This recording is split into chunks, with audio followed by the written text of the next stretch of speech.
नमस्कार, स्वागत है आपका मेरे चैनल जीवन के रंग डॉक्टर सुनीता मिश्रा के साथ। श्रद्धेय मनीषी जी आज 92 वर्ष के हो गए, लेकिन आज भी उनकी आवाज़ में वही जोश और वही प्रेरणादायी बातें हैं। सुनिए आप भी।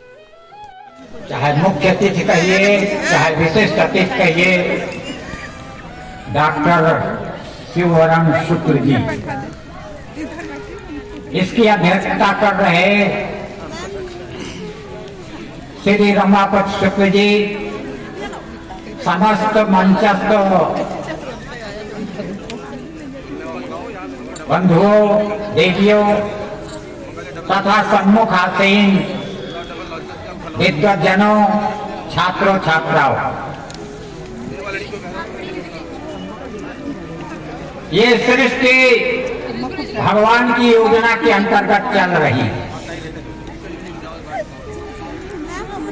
हम अपने को बहुत सौभाग्यशाली मानते हैं और आप भी सौभाग्यशाली।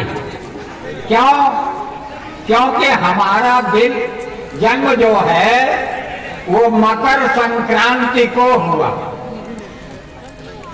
तो कोई विशेष कारण रहा तभी भगवान ने ये दिन चुन के भेजा हमको।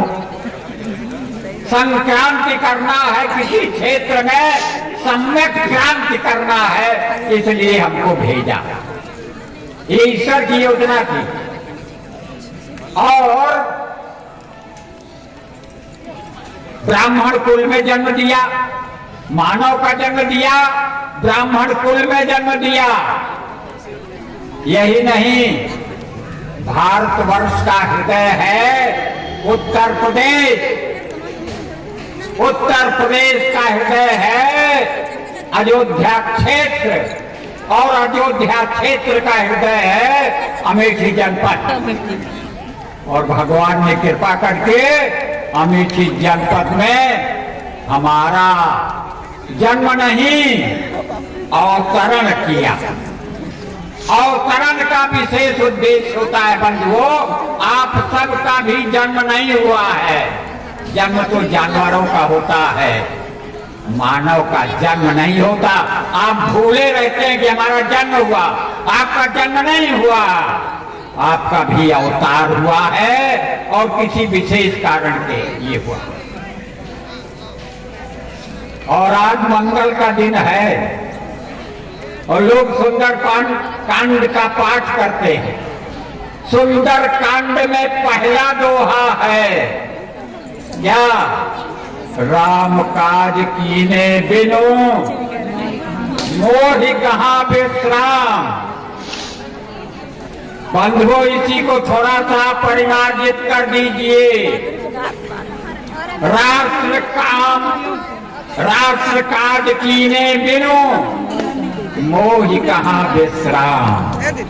रा का मतलब राष्ट्र, मैडम, और माँ का मंगल, माँ का मतलब मंगल। जिसके चरित्र से राष्ट्र का मंगल होता है वह है राम।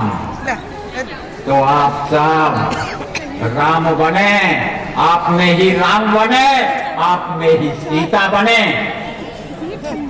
और आपसे निवेदन कर रहा हूं कि मैं तो सन 1933 में अवतरण हुआ।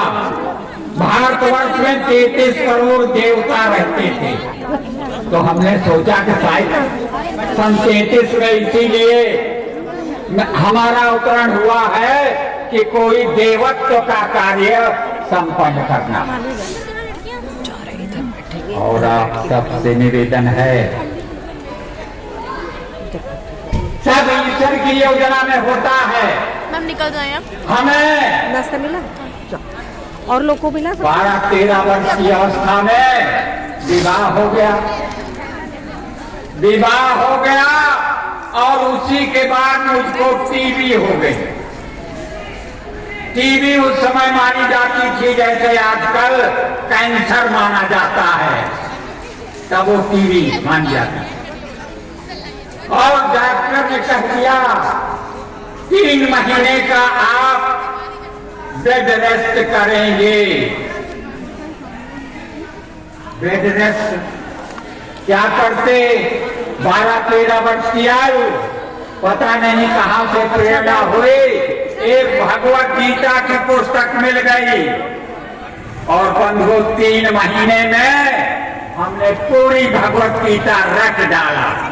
और यही नहीं, हमको ये मालूम हो गया कौन श्लोक किस अध्याय में है, यहां तक याद हो गया।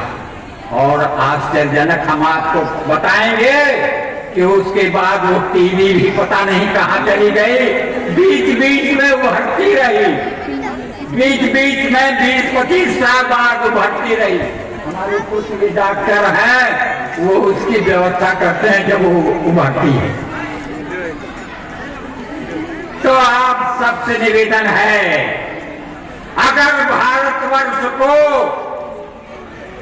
विश्व का गुरु बनाना है पहली बात, और अगर भारतवर्ष को एक विकसित राष्ट्र बनाना है दूसरी बात, तो गीता के 2 श्लोकों पर भारत के लोग आचरण करें। और तीसरा श्लोक विवेकानंद कहते हैं, ये तीसरा श्लोक के लिए विवेकानंद जी ने भी कहा है। हमारी ओर से 2 श्लोक और विवेकानंद जी ने 1 श्लोक कहा कि गीता के 1 श्लोक पर लोग आचरण करें तो भारत महान हो जाए।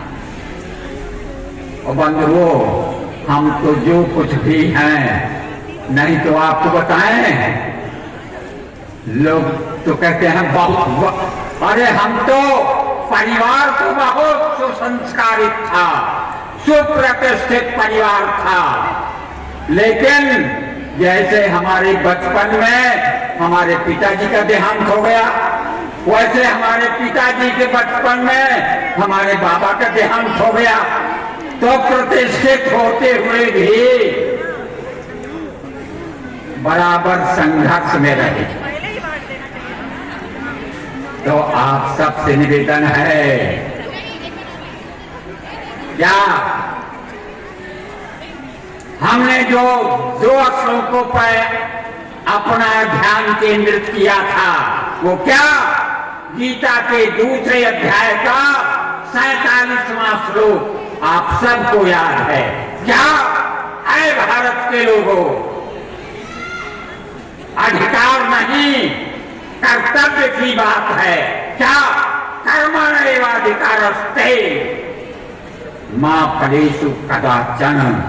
और आज लोग सब वेतन मिले, चाहे काम करना पड़े चाहे न काम करना पड़े, चाहे 1 दिन काम करना पड़े चाहे न काम करना, चाहे पेड़ लगावे चाहे न लगावे, लेकिन रात में दूसरे के पेड़ से फल तोड़ के खावे, ये प्रवृत्ति बंधु छोड़ना होगा क्या?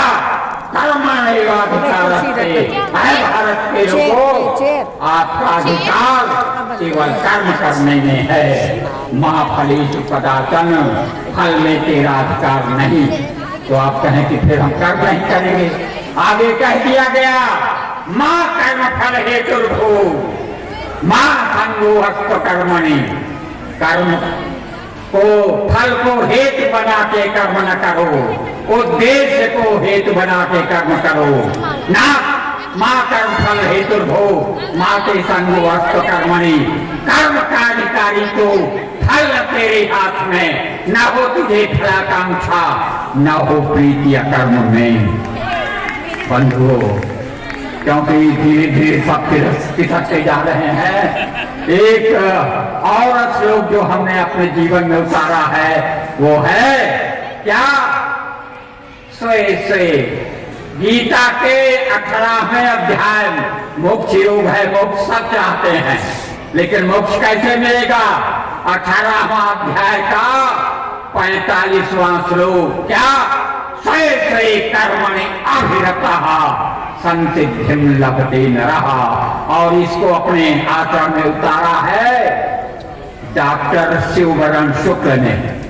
इनका नाम लोग हमसे पूछने लगे पंडित जी क्या लिखे, शिव वरण लिखे, क्या लिखे। हमने कहा भैया उनके यहाँ शिव जी का मंदिर भी है, वो शिव जी का वरण किए, वरण है वो, वरण नहीं है, शिव जी का वरण किए हैं। शिव जो है वो समाज के लिए, समाज के उद्धार के लिए विष पीने को तैयार होता है, समाज को अमृत बांटता है और स्वयं विष पीता है। ऐसे शिव वरण जी यहाँ मौजूद हैं और मैंने भी यही किया इस समाज के लिए। जब विद्यालयों को खोला बड़ी गालियां भी मिली, लेकिन हमने कहा ये विष मिल रहा है, क्योंकि समुद्र का मंथन हुआ तो पहले विष ही निकलता है, अमृत के लिए मंथन किया जाता है। लेकिन हमको भी बहुत गाली सुननी पड़ी है इन संस्थाओं को चलाने में। सब नहीं चाहते थे कि संस्थाएं चलें, हाँ, लेकिन हमने अमृत के लिए खोला। अमृत का मतलब विद्या अमृतमश्नुते, विद्या के द्वारा अमृत की प्राप्ति होती है। और मैं ज्यादा बोलना चाहता था लेकिन समय नहीं है।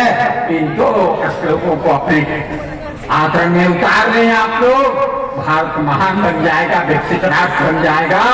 कर्मण्येवाधिकारस्ते और स्वयं कर्मण्यभिरतः।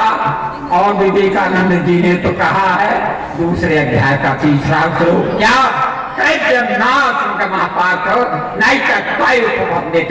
क्षुद्रम हृदय दौर्बल्यम त्यक्तोत्तिष्ठ परन्तप। इन शब्दों के साथ वाणी हो गया। यही हो जाए तो चलो, धन्यवाद।